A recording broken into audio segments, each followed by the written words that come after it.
Guys, sabi ni ma'am maglinis daw tayo ng room. Sabihan mo ang room, linisan si ma'am. Ba't pa maglilinis ng room? Marurumihan din naman. Eh di wag ka nang huminga, total mamamatay ka rin naman. Guys, ayusin nyo muna yung area nyo bago kayo umalis. Sana all inayos muna bago umalis. 2 beses ko na lang linisan ngayon para hindi ko na linisan bukas.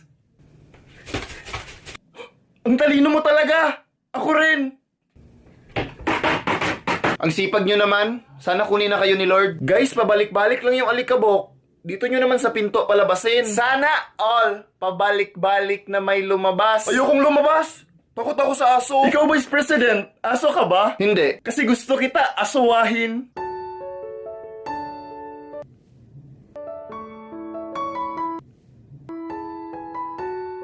Ikaw aso ka ba? Bakit? Mukha ka kasing may rabies. Guys, bilisan nyo dyan para matapos na tayo agad. Sana all binilisan para matapos agad.